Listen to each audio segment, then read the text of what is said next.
인정 자극이라는 게 있어요. 인정 자극. 들어보신 분. 네. 아, 다시 해야겠구나.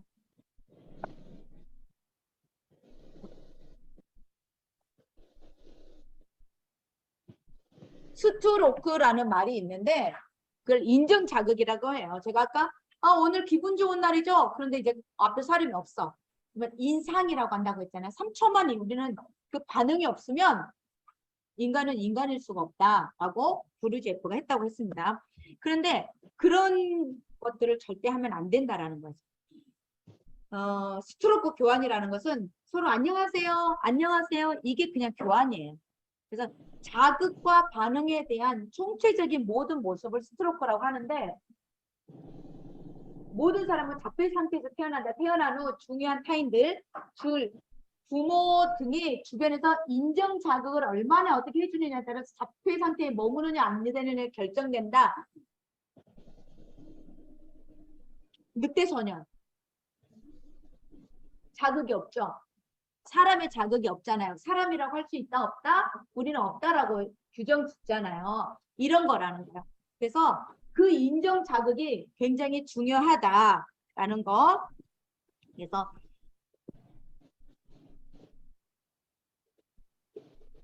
조금 전에 여러분들은 지금 수업을 못 들으셨지만 방송팀들은 온라인 팀들은 스티븐 코비의 감정은행 계좌를 지금 영상을 보셨어요. 그래서 다음번에 여러분들도 보실 수 있도록 해드릴게요. 그래서 감정은행 계좌를 스티븐 코비가 이야기를 했는데 교류 분석에서도 쓰고 있더라. 근데 에릭 권이 더 먼저 이야기를 했기 때문에 아마 스티븐 코비가 에릭 권의 것을 가지고 와서 이야기를 했는데 여기는 스태프라고 이야기를 해요. 사람이 만나면 통장이 예입과 인출이 있듯이 사람과의 관계에 있어서도 통장에 도장을 찍는 것처럼 스탬프를 찍는다. 그런데 골드, 뭐 블루, 뭐 이런 그레이 이런 다양한 색깔의 스탬프가 있는데 좋은 스탬프가 있고 나쁜 스탬프가 있다라는 것이죠. 평소에 좋은 스탬프를 이렇게 잘 레이블해 놓으면 내가 필요할 때 인출해서 쓸 수 있다라는 거예요. 그래서 열심히 학교에 잘 출석한 아이가 어느 날 교수님 오늘 저희 뭐 집에 좀 일이 있어서 아니면 혹은 제가 오늘 좀 기분이 언짢, 좀 안 좋은 일이 있어서 하루만 쉴게요. 그러면 출석 체크 그냥 체크로 해주잖아요. 근데 맨날 결상하는 애가 진짜 집에 할머니가 돌아가신 거예요. 교수님 오늘 할머니가 돌아가셨는데 뭐라 그래 우리가? 거짓말 이렇게 된다라는 거예요. 그것도 다 똑같이 스탬프, 감정은행 계좌이다. 굉장히 중요한 것입니다. 그래서 인간은 만나는 순간 감정은행 계좌가 생긴다. 여러분들하고 저도 이미 감정은행 계좌가 생겼겠죠. 네, 생겼습니다. 그래서 쌍방간의 예입과 인출이 필요하다. 이것은 뭐냐? 신뢰의 양이다. 그래서 골드 스탬프와 그레이 스탬프를 교류 분석에서는 이야기를 합니다. 그럼 스트로크라는 것은 뭐냐? 서정적 의미로 치다. 스트로크 준다고 테니스 용어에서 치자 하잖아요. 그 용어예요. 치다, 뭐 두드리다, 애무하다, 접촉하다, 영향을 주다 이런 말인데 수월한 자신과 타인의 자극과 반응이라고 했어요. 그죠? 그러면 이 대화는 결국 뭐에 대한 교환이다? 스트로크에 대한 교환이다라고 딱 규정을 지어요. 그러면 뭐겠어요? 스트로크가 모든 행위예요. 주거품. 모든. 그러면 아까 우리 8가지가 모두 대화의 자아 상태가 이루어진다고 했잖아요. 그 자아 상태의 모든 모습이 스트로크의 행위예요. 근데 이것을 3가지로 구분을 해 두었다라는 거예요. 스트로크란 치다, 때리다. 그런데 우리가 이야기하는 것은 인정, 뭐 해준다, 정신적인 부분이에요. 그래서 인간관계에서 쌍방간에 자극을 주고 반응을 하는데 이걸 우리가 대화를 한다고 했어요. 태어나서 죽는 순간까지 하는 게 대화이고 그것은 자극과 반응에 의한 것이다 라고 했는데 이것을 하는 모든 일체 수단을 스트로크라고 한다라는 거예요. 대화는 자극과 반응. 태어나서 죽을 때까지 하는 게 자극과 반응.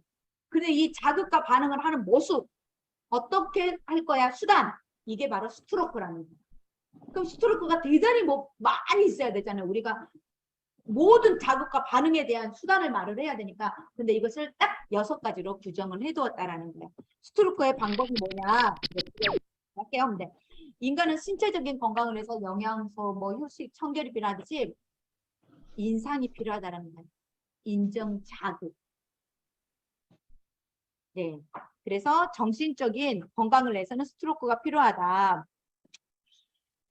르네스피치 어린이집이라는 미국의 좋은 고아원과 멕시코 연안의 인근에 굉장히 르네스피치라는 허름한 고아원을 어느 날 비교를 하게 된 거예요. 학자가.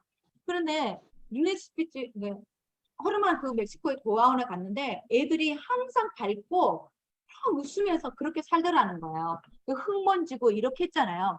그런데 미국의 그 좋은 고급 고아원에 아이들은 그냥 발육도 늦고 이러더라는 거예요. 그래서 연구를 해본 거예요. 도대체 어떤 부분 때문에 그러는가 그랬더니 미국에 있는 좋은 시설의 고아원 아이들은 하루 종일 텔레비전을 보고 있더라는 거죠. 그런데 여기 양육되고 여기 르네스피치 어린이집은 아이들이 그 주변에 있는 엄마들이 주변에 있는 그 주부들이 가서 1대1로 매칭을 해서 부모와 아이가 되어주는 그런 프로젝트를 하고 있더라는 거예요. 그래서 막 앉아서 흙먼지 만지고 이제 노는 거야.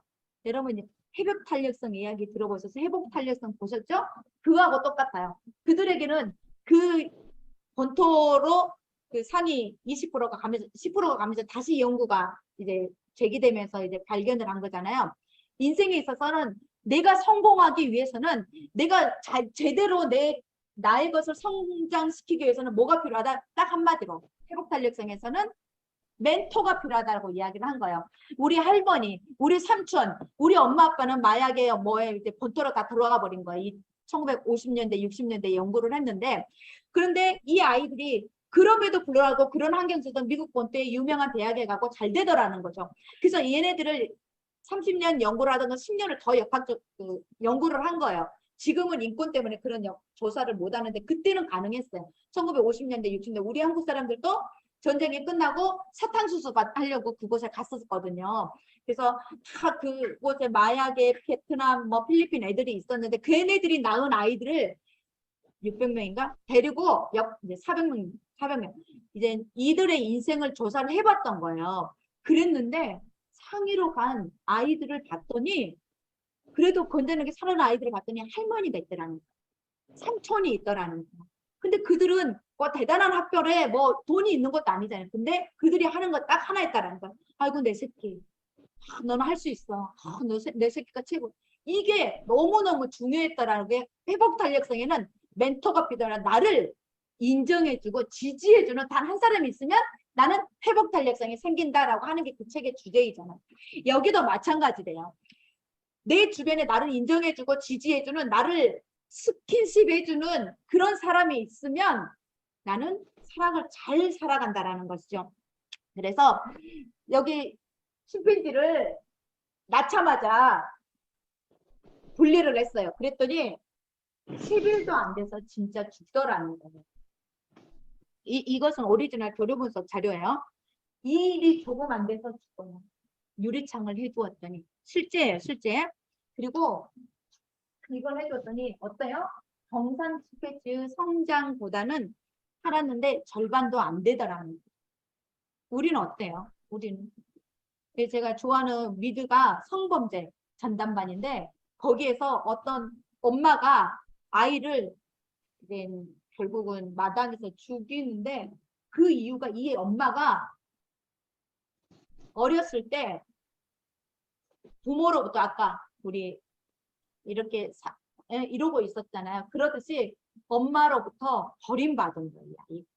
그래서 너무 웃긴 게 자기 딸을 자기가 겪었던 그런 것처럼 약간의 자폐 증상이 된 거예요. 부모로부터 버림받아서 그냥 딸을 낳았어요.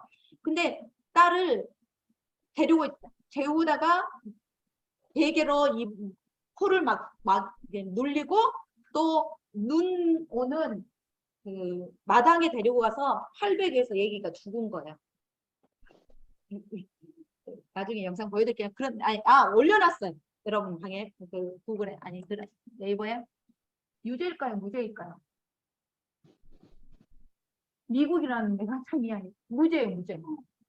내 아이를 죽였는데도 무죄예요. 왜냐? 이 리즈라는 여자 엄마는 어렸을 때 그럴 수밖에 없는 환경이었다라는 거예요. 그래서 실험을 하는 거예요. 아이를 딱 이렇게 놔두고 그 어떤 아줌마가 막 아이랑 놀아주면 아이 막 이렇게 웃어요. 그리고는 이 엄마가 이 아줌마가 아무나 안고 있어요. 이러고 잠시 있잖아요. 그럼 아이는 막 혼자 웃다가 어느 순간이 되면 딱 멈춰버려요. 무표정하게 되는 거예요.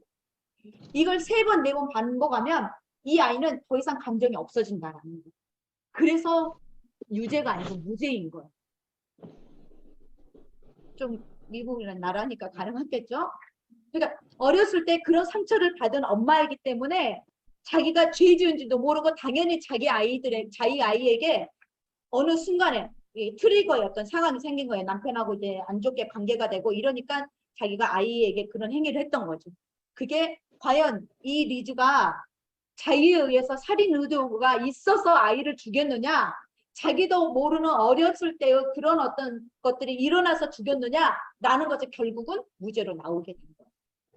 이제 그 성범죄 전담반에서 정말 얼마나 이렇게 스킨십이 중요한지 제가 지금 PT를 넘겼는데 키스의 중요성, 스킨십의 중요성. 정말 우리 감정교류에서 이런 말을 하잖아요. 다 필요 없다. 그냥 아이를 앞에다 놔두고 그냥 인정 지지해놓은 눈빛을 보내주고 우리 이제 코칭 심화 단계 가면 그런 거 연습하거든요. 그냥 말이 필요한 게 아니라 떠다가 한번 주는 거. 이게 최고의 인정, 지지, 공감이라는 게 있어요. 그래서 제가 우리 아이들에게도 하는 말이 멘토가 있냐라는 코칭 아니고 멘토. 여기서 말하는 회복 탄력성 가진 멘토. 나를 인정해주고 지지해주고 믿어주는 그런 것들이 필요하다라는 거. 그래서 인간이 사회생활, 직장생활, 가정생활 속에서 심리적 상실감, 심리적 허탈감, 심리적 배고픔을 느낀다, 안 느낀다? 느낀다. 이것 때문에 힘드는 거잖아요. 근데 그건 왜 느끼냐라고 봤더니 욕구더라는 거예요.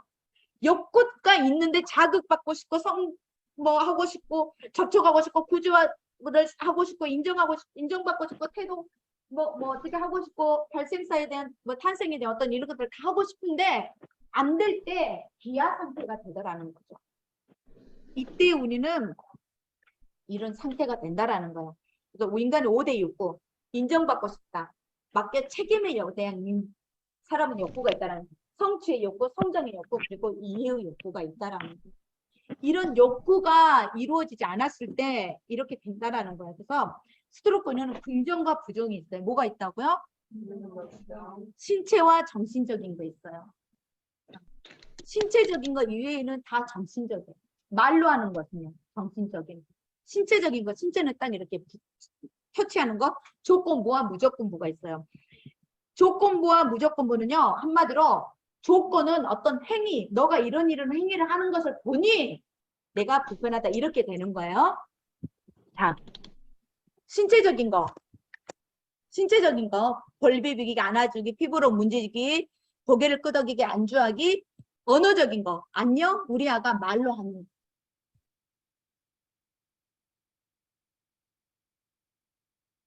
긍정적인 거, 당연히 긍정적인데 정신적이야. 우리 청이는 착해. 그리고 신체적인 거 안아주고 볼 비벼줘.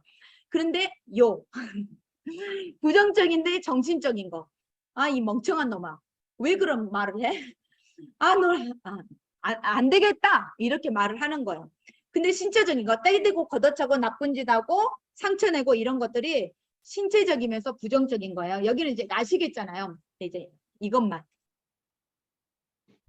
부모가 바빠서 자식에게 인정 자극을 줄 겨를이 없음을 오줌을 싸는 아이가 생기거나 물건을 훔치거나 타인에게 상처를 입히거나 폭력이나 비행에 빠져들거나 사치나 장발, 지나친 화장, 미성년자의 흡연, 남의 눈에 띄게 행동하는 것은 주위로부터 인정 자극을 받고 싶어서 그 욕구를 채우기 위해서 한다라는 거예요.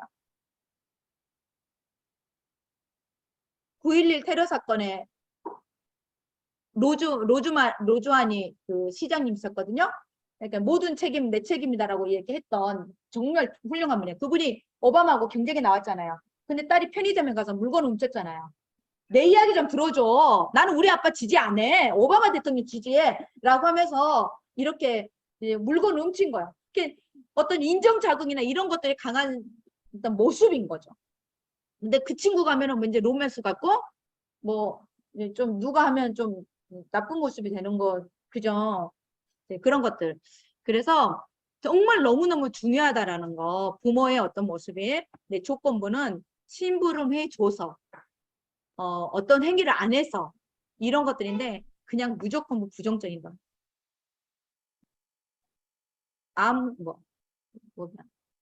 너 그냥 회사 그만둬. 그냥 끝내자. 야, 난 너가 싫어. 그냥 말하기 싫어. 이런 것들, 부정적인 것, 존재감에 대해서 부정하는 건 절대 안 된다. 조건부는 당신이 무엇을 하느냐 행위와 관련된 거. 근데 무조건부는 존재와 관련된 거.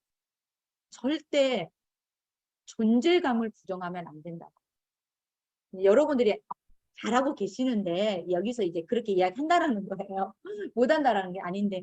근데 저도 이제 기질이 있잖아요. 본질이 있을 거 아니에요. 이런 것들이 되게 제가 힘들었던 거예요. 이 존재감에 대해서.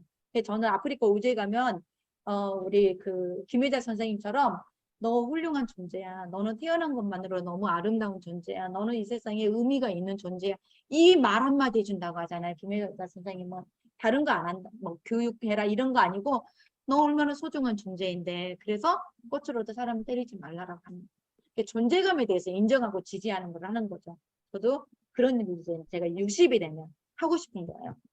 그래서 아까 르네 스피치 그리고 여러분 많이 들었던 인큐베이터 이거 동생이 이렇게 그때 당시 불법행위를 속상하게 안아주니까 지금 한 명은 수의사가 됐고 한 명은 간호사가 되었죠.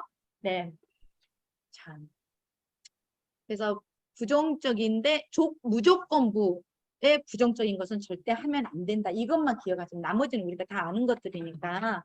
그래서 하면 안 된다. 뭘? 무조건부의 부정적인 것. 그리고 이제 진단을 해요. 진단지 다 여러분 교재에 들어가 있는데 그것은 내가 어떤 걸 잘하느냐 못하느냐 스트로크를 잘 하라는 건데 뭐 별로 그렇게 중요하지는 않으니까 패스할게요. 자, 온라인에 계신 분들 이해하셨죠? 다른 건 필요 없어요. 그냥 꼭 기억해 주실 것은 무조건 뭐 존재에 대해서 부정을 하면 안 된다. 어느 누구도. 어느 누구도. 심지어는 지나가는 개한테도 하면 안 된다고 생각을 해요. 네. 예, 그래서 우리가 정말 코칭에서는 존재를 인정을 해주는 훈련을 하는 거예요. 자, 그러면 또 이제 중요한 거 시간의 구조야. 사진입니다.